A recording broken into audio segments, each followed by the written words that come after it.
आज मैं एक बेहद महत्वपूर्ण विषय पर विशेषकर देश की माताओं, बहनों और बेटियों से बात करने के लिए आया हूं।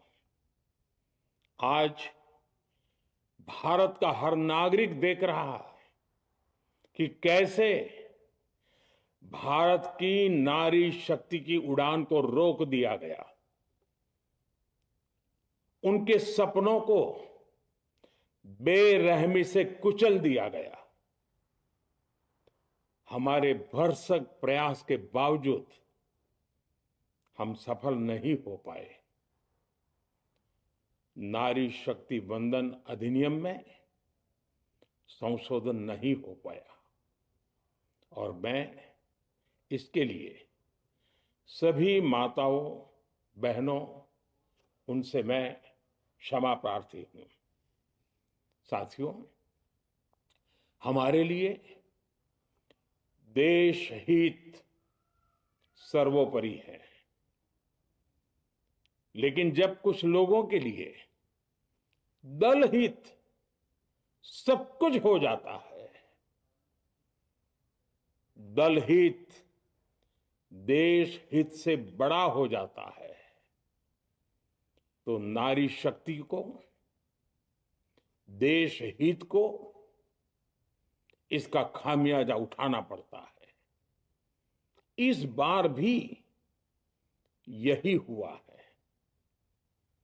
कांग्रेस, डीएमके, टीएमसी और समाजवादी पार्टी जैसे दलों की स्वार्थी राजनीति का नुकसान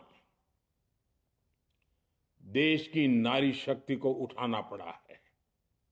साथियों, कल देश की करोड़ों महिलाओं की नजर संसद पर थी। देश की नारी शक्ति देख रही थी। मुझे भी ये देखकर बहुत दुख हुआ कि जब ये नारी हित का प्रस्ताव गिरा तो कांग्रेस, डीएमके, टीएमसी, सपा जैसी परिवारवादी पार्टियां खुशी से तालियां बजा रही थी। महिलाओं से उनके अधिकार छीनकर ये लोग मेजें थपथपा रहे थे। उन्होंने जो किया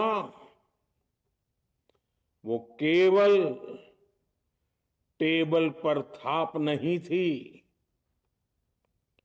वो नारी के स्वाभिमान पर, उसके आत्मसम्मान पर चोट थी। और नारी सब भूल जाती है, अपना अपमान कभी नहीं भूलती।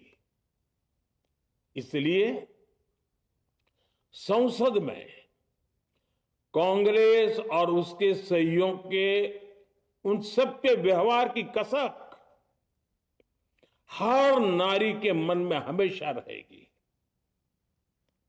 देश की नारी जब भी अपने क्षेत्र में इन नेताओं को देखेगी तो वो याद करेगी कि इन्हीं लोगों ने संसद में महिला आरक्षण को रोकने का जश्न मनाया था, खुशियां मनाई थी।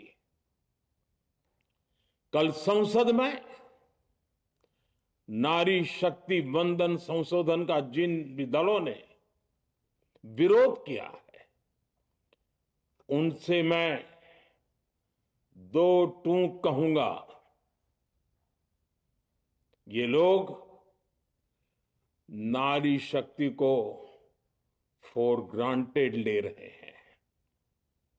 वो ये भूल रहे हैं कि 21वीं सदी की नारी देश की हर घटना पर नजर रख रही है। वो उनकी मंशा भांप रही है और सच्चाई भी भली भांति जान चुकी है। इसलिए महिला आरक्षण विरोध करके जो पाप विपक्ष ने किया है, इसकी उन्हें सजा जरूर मिलेगी। इन दलों ने संविधान निर्माताओं की भावनाओं का भी अपमान किया है और जनता द्वारा इसकी सजा से भी वो बच नहीं पाएंगे। साथियों, सदन में नारी शक्ति वंदन संशोधन किसी से भी कुछ छीनने का नहीं था। नारी शक्ति वंदन संशोधन हर किसी को कुछ न कुछ देने का था, देने के लिए संशोधन का था। ये 40 साल से लटके हुए नारी के हक को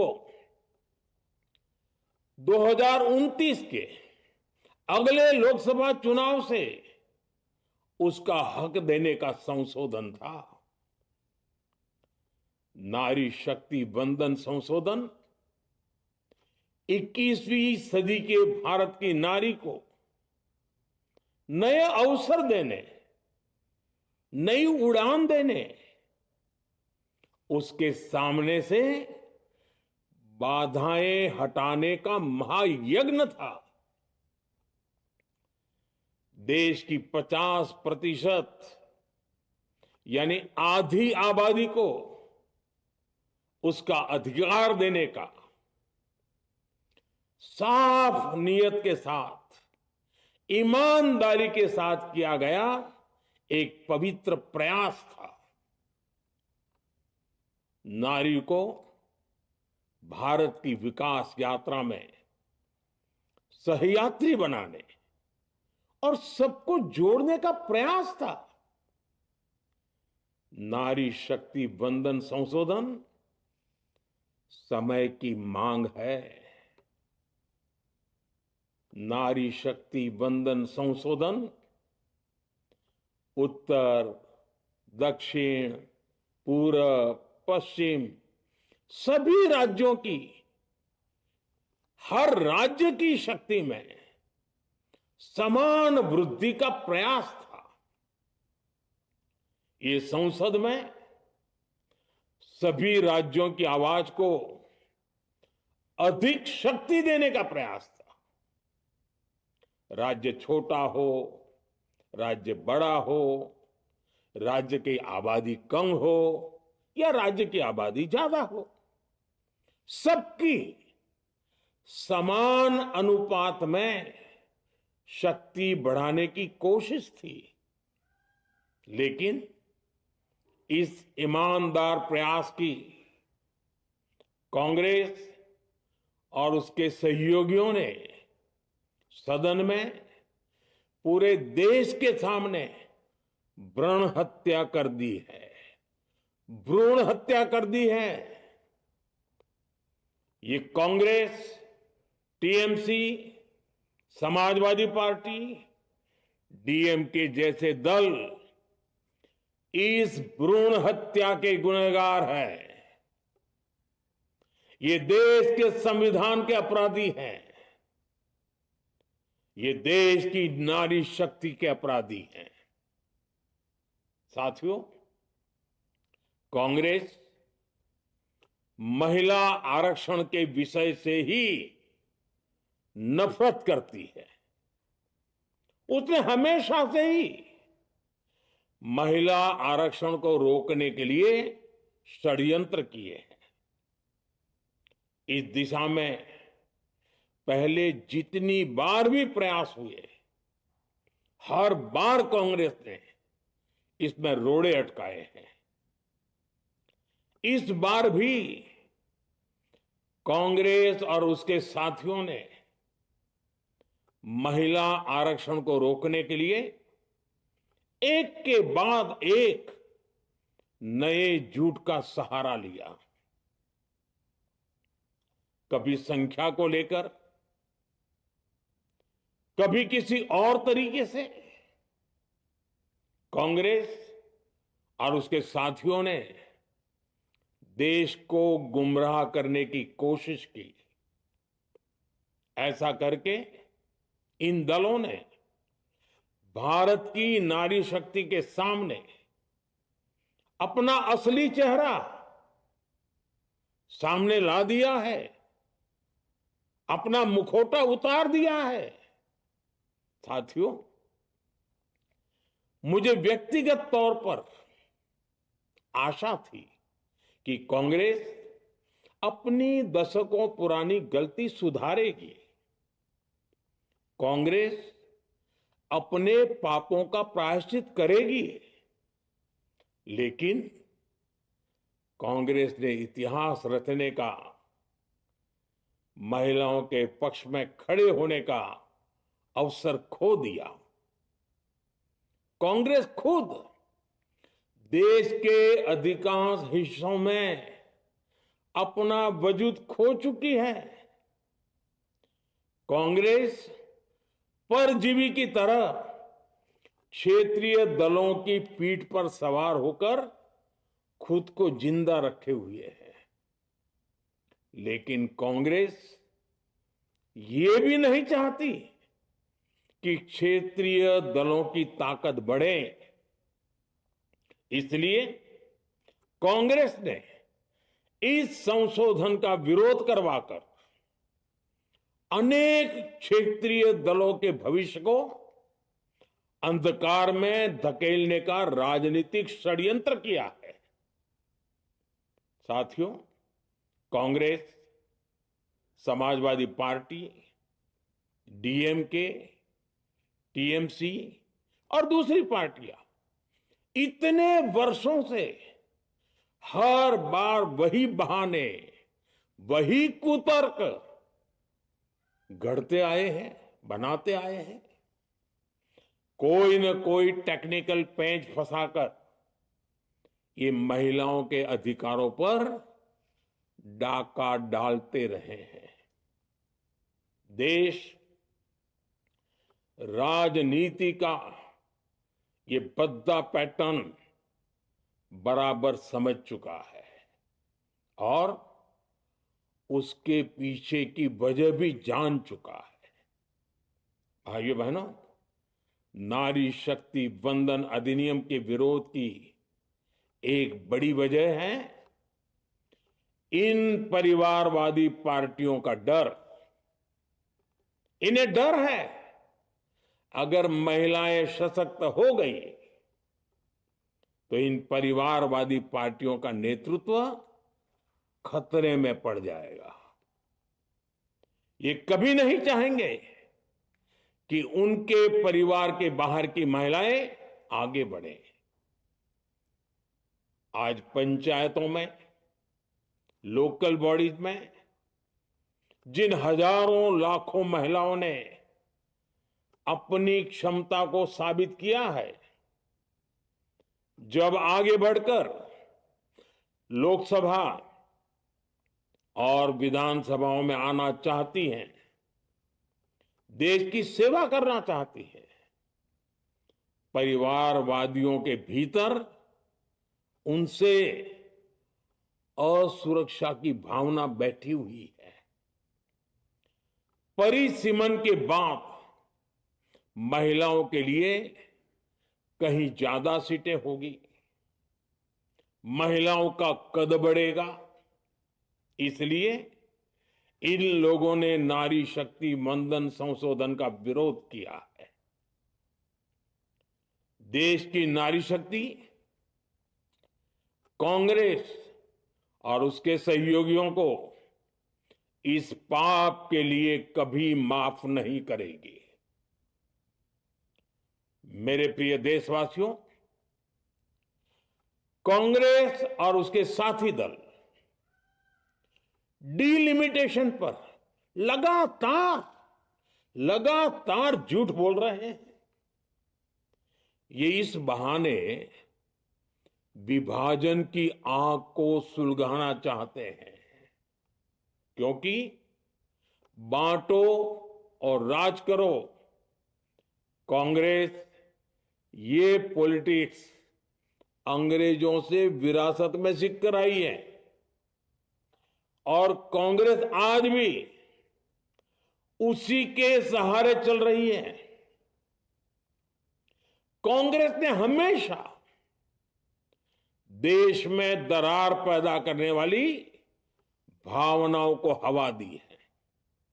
इसलिए यह झूठ फैलाया गया कि डीलिमिटेशन यानी परिसीमन से कुछ राज्यों को नुकसान होगा, जबकि सरकार ने पहले दिन से स्पष्ट किया है कि न किसी राज्य की भागीदारी का अनुपात बदलेगा, न किसी का रिप्रेजेंटेशन कम होगा, बल्कि सभी राज्यों की सीटें समान अनुपात में ही बढ़ेगी। फिर भी कांग्रेस, डीएमके, टीएमसी और समाजवादी पार्टी जैसे दल इसे मानने को तैयार नहीं हुए। साथियों, ये संशोधन बिल सभी दलों और सभी राज्यों के लिए एक मौका था, एक अवसर था। ये बिल पास होता तो तमिलनाडु, बंगाल, यूपी, केरला हर राज्य की सीटें बढ़ती, लेकिन अपनी स्वार्थी राजनीति की वजह से इन दलों ने अपने राज्यों के लोगों को भी धोखा दे दिया। जैसे कि डीएमके के पास मौका था कि वो और ज्यादा तमिल लोगों को सांसद विधायक बना सकती थी, तमिलनाडु की आवाज और मजबूत कर सकती थी, लेकिन उसने वो मौका खो दिया। टीएमसी के पास भी बंगाल के लोगों को आगे बढ़ाने का मौका था, लेकिन टीएमसी ने भी ये मौका गंवा दिया। समाजवादी पार्टी के पास भी मौका था कि वो महिला विरोधी छवि होने के दाग को कुछ कम कर सके, लेकिन सपा भी इसमें चूक गई। समाजवादी पार्टी लोहिया जी को तो पहले ही भूल चुकी है। सपा ने नारी शक्ति वंदन संशोधन का विरोध करके लोहिया जी के सारे सपनों को पैरों तले रौंद दिया है। सपा महिला आरक्षण विरोधी है। ये यूपी की और देश की महिलाएं कभी नहीं भूलेगी। साथियों, महिलाओं के आरक्षण का विरोध करके कांग्रेस ने फिर एक बात सिद्ध कर दी है। कांग्रेस एक एंटी रिफॉर्म पार्टी है। 21वीं सदी के विकसित भारत के लिए जो भी निर्णय, जो भी रिफॉर्म जरूरी है, जो भी निर्णय देश ले रहा है, कांग्रेस उन सब का विरोध करती है, उसे खारिज कर देती है, उस काम के अंदर खलल डालती है। यही कांग्रेस का इतिहास है और यही कांग्रेस की नेगेटिव पॉलिटिक्स है। साथियों, ये वही कांग्रेस है जिसने जनधन, आधार, मोबाइल, स्त्री शक्ति का विरोध किया। कांग्रेस ने डिजिटल पेमेंट्स का विरोध किया। कांग्रेस ने जीएसटी का विरोध किया। कांग्रेस ने सामान्य वर्ग के गरीबों को आरक्षण का विरोध किया। कांग्रेस ने ट्रिपल तलाक के विरुद्ध कानून का विरोध किया। कांग्रेस ने आर्टिकल 370 हटाने का विरोध किया।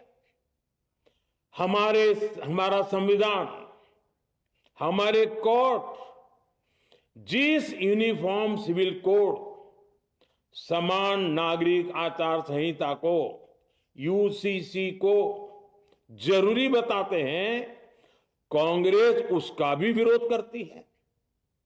रिफॉर्म का नाम सुनते ही कांग्रेस विरोध की तख्ती लेकर दौड़ पड़ती है। ऐसा कोई भी काम जिससे देश मजबूत होता है, कांग्रेस उसमें बाधाएं खड़ी करने के लिए पूरी शक्ति लगा देती है।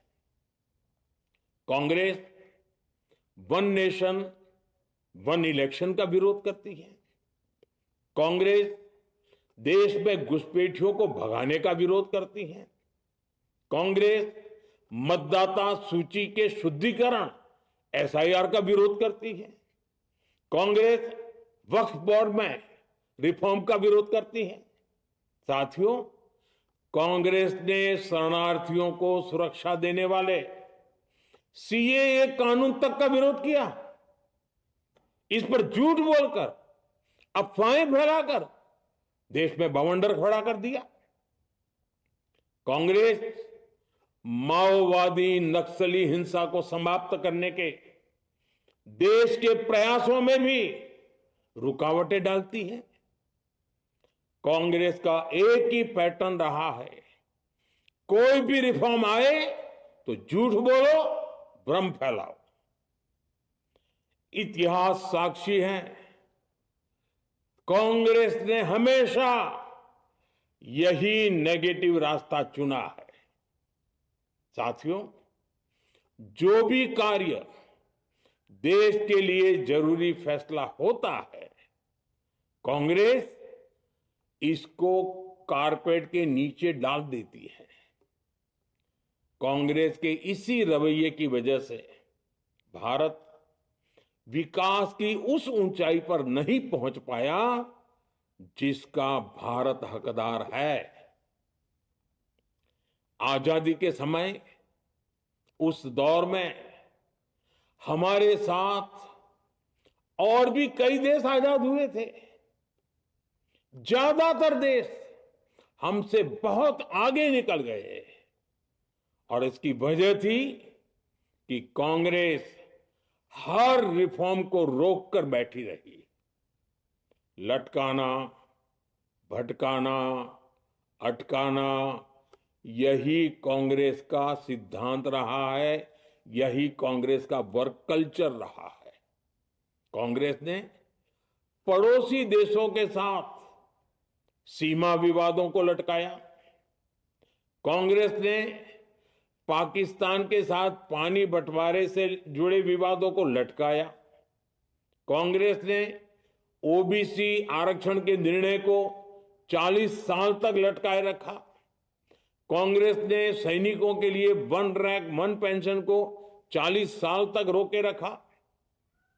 साथियों, कांग्रेस के इस रवैये ने हमेशा देश का बहुत बड़ा नुकसान किया है। कांग्रेस के हर विरोध, हर अनिर्णय, हर छल प्रपंच का खामियाजा देश ने भुगता है, देश की पीढ़ियों ने भुगता है। आज देश के सामने जितनी भी बड़ी चुनौतियां हैं, वो कांग्रेस के इसी रवैये से उपजी हुई है। इसलिए ये लड़ाई सिर्फ एक कानून की नहीं है, ये लड़ाई कांग्रेस की उस एंटी रिफॉर्म मानसिकता के साथ है जिसमें सिर्फ नेगेटिविटी है, नकारात्मकता है। और मुझे इसमें कोई संदेह नहीं है कि देश की सभी बहनें बेटियां कांग्रेस की इस मानसिकता को करारा जवाब दे के रहेगी। साथियों, कुछ लोग देश की महिलाओं के सपने टूटने को सरकार की नाकामी बता रहे हैं। लेकिन ये विषय कामयाबी या नाकामयाबी क्रेडिट का था ही नहीं। मैंने संसद में भी कहा था, आधी आबादी को उनका हक मिल जाने दीजिए, मैं इसका क्रेडिट विज्ञापन छपवाकर विपक्ष के सभी लोगों को दे दूंगा। लेकिन महिलाओं को दकियानुसी सोच से देखने वाले फिर भी अपने झूठ पर अड़े रहे, कायम रहे। साथियों, नारी शक्ति को भागीदारी दिलाने की लड़ाई दशकों से चल रही है। वर्षों से मैं भी इसके लिए प्रयास करने वालों में से एक हूं। कितनी ही महिलाएं ये विषय मेरे सामने उठाती रही हैं। कितनी ही बहनों ने पत्र के द्वारा मुझे सारी बातें बताई हैं। मेरे देश की माताएं, बहनें, बेटियां, मैं जानता हूं आज आप सब दुखी हैं। मैं भी आपके इस दुख में दुखी हूं। आज भले ही बिल पास कराने के लिए जरूरी 66% वोट हमें नहीं मिला हो, लेकिन मैं जानता हूं देश की 100%, 100% नारी शक्ति का आशीर्वाद हमारे साथ है। मैं देश की हर नारी को विश्वास दिलाता हूं, हम महिला आरक्षण के रास्ते में आने वाले हर रुकावट को खत्म करके रहेंगे, हटा करके रहेंगे। हमारा हौसला भी बुलंद है, हमारी हिम्मत भी अटूट है और हमारा इरादा भी अड़िग है। महिला आरक्षण का विरोध करने वाली पार्टियां ये देश की नारी शक्ति को संसद और विधानसभाओं में उनकी भागीदारी बढ़ाने से कभी भी रोक नहीं पाएंगे। सिर्फ वक्त का इंतजार है। नारी शक्ति के सशक्तिकरण का बीजेपी एनडीए का संकल्प अक्षुण्ण है। कल हमारे पास संख्या बल नहीं था, लेकिन इसका मतलब ये नहीं है कि हम हार गए। हमारा आत्मबल अजेय है। हमारा प्रयास रुकेगा नहीं, हमारा प्रयास थमेगा नहीं। हमारे पास आगे भी और मौके आएंगे। हमें आधी आबादी के सपनों के लिए, देश के भविष्य के लिए इस संकल्प को पूरा करना ही है। आप सबका बहुत बहुत धन्यवाद।